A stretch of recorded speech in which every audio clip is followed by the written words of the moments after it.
Level 1. The Campy Crusader. Look, someone had to start this list, and that someone is George Clooney. Now, before you come at me, hear me out. George is a legitimately great actor, we all know this. But his Batman? It's rough. And the worst part is, it wasn't even really his fault. Batman and Robin is basically a 2-hour toy commercial wrapped in neon lights and ice puns. George himself has admitted multiple times that he killed the franchise. He's joked about it, apologized for it, even said he tells people to skip it. The suit had nipples. The Batmobile looked like a Hot Wheels reject. And don't even get me started on the Bat credit card.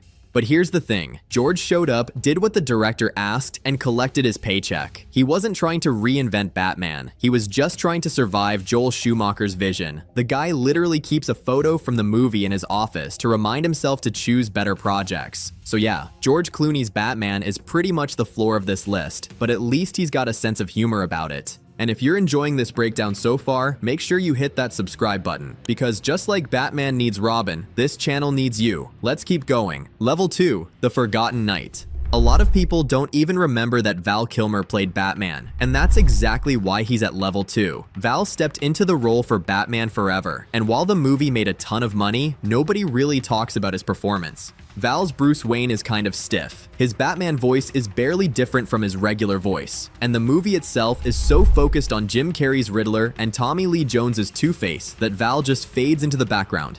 He's not bad, he's just forgettable. What's wild is that Val actually had potential. There are moments where you can see him trying to bring some darkness to Bruce Wayne, but then the movie throws in circus acrobatics and neon gang members, and any serious tone just evaporates. Val himself has said he didn't love the experience. The suit was uncomfortable, the production was chaotic, and he clashed with Schumacher on set. Unlike George Clooney, who jokes about his Batman, Val barely acknowledges it happened. When even the actor wants to move on, you know the performance didn't land. Level 3, The Animated Legend. Now I know what you're thinking. This is supposed to be about live action, but hear me out. Kevin Conroy deserves to be on this list because his voice performance in the animated series set the standard for every Batman that came after him. Kevin wasn't swinging from rooftops or wearing a rubber suit, but his voice work created the definitive version of Batman for an entire generation. That deep, commanding Batman voice that everyone tries to copy. I don't want to hurt you. I don't want either of us to end up killing the other. Kevin did it first, and did it best. He understood that Bruce Wayne and Batman needed to sound different, and he nailed both. And here's where it gets interesting. Kevin actually did appear in live-action Batman content. He played Bruce Wayne in the Crisis on Infinite Earths crossover event. It wasn't a full movie, but seeing him finally wear the suit in live action was a huge moment for fans. Without Kevin Conroy, you don't get Christian Bale's growl. You don't get the idea that Batman's voice should be a weapon. Even though he wasn't the main live-action guy, his influence on every Batman performance that followed is massive. Sometimes the biggest impact comes from the shadows. Level 4, The Original Dark Knight. Michael Keaton changed everything. Before 1989, most people still thought of Batman as the campy Adam West version. Then Tim Burton cast a comedy actor as Batman. Everyone freaked out, and Michael proved every single doubter wrong. Keaton's Bruce Wayne is this weird, quiet, almost disturbed guy living in a massive mansion. He's not a playboy, he's not charming, he's damaged, and when he puts on the suit, he becomes something genuinely intimidating. That scene where he hangs the guy off the building and says, "I'm Batman," that's the moment the character became cool again. But Michael's performance isn't perfect. His Batman doesn't move great in the suit, the fights are kinda slow, and his Bruce Wayne is so low-key that sometimes he disappears in his own movie. Jack Nicholson's Joker absolutely steals the show in the first film. Still, Michael deserves massive credit for taking Batman seriously when nobody else would. He came back for Batman Returns and went even darker, without Michael Keaton proving that a dark, serious Batman could work. We don't get anything that came after. He's not the best Batman, but he's the most important. Level 5, The Franchise Savior. Christian Bale had an int. Level 6, The Brutal Detective. Ben Affleck's Batman is the one that splits people right down the middle. Some fans think he's the best live-action Batman we've ever had. Others can't get past the movies he was in, and honestly, both sides have a point. Affleck's Batman is huge, brutal, and terrifying. This is a Batman who's been doing this for 20 years and is completely done with criminals. He brands people. He uses guns on vehicles. He's willing to kill if pushed far enough. It's a radical departure, and Affleck sells it completely.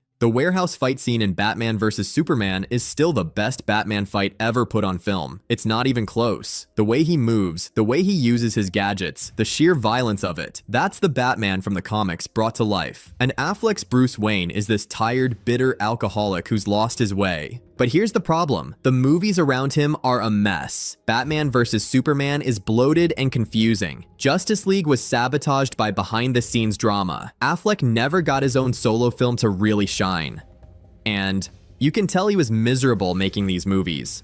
What's tragic is that Affleck had everything you'd want in a Batman. The look, the presence, the acting chops, but he never got the script or support to reach his full potential. He's proof that even a great performance can't overcome bad circumstances. Level 7. The Vengeance. Robert Pattinson is the Batman we have right now, and honestly, he might be the best we've ever had. I know that's controversial, but hear me out. Pattinson's Bruce Wayne is a complete mess. He's barely functioning, doesn't sleep, and has zero interest in his public persona. This isn't a playboy billionaire. This is a traumatized kid who turned his pain into a costume and is slowly destroying himself. And that's exactly what Year 2 Batman should be. The Batman gave Pattinson room to actually act. The scene where he realizes his family's legacy is corrupt. The moment he understands that vengeance isn't enough. The final shot where he's leading people to safety as a symbol of hope.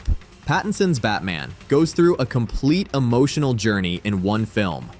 But what puts him at the top is detective work. For the first time in live action, we got a Batman who actually solves crimes. He's not just punching people, he's analyzing evidence, following leads, making mistakes. The Riddler challenges him intellectually, and we see Batman struggle and adapt. Pattinson's got the look, the voice, the fighting style, and most importantly, the acting range to show us every side of Batman. He's got the trauma, the intelligence, the physical presence, and the potential for growth. And unlike some others on this list, he's actually excited about playing the character. Matt Reeves built a Gotham that feels real and broken. Pattinson built a Batman that feels human and complex. Together, they've created something that respects everything that came before while pushing the character forward. Robert Pattinson isn't just playing Batman, he's redefining what Batman can be on screen. So there you have it, 7 levels of live-action Batman performances, from the campy to the legendary. If you enjoyed this breakdown, make sure you hit that like button and subscribe, because we've got plenty more superhero content coming your way. Let me know in the comments who your favorite Batman is. And if you want to see crazy method actors doing their thing, check out this video. I appreciate you guys watching.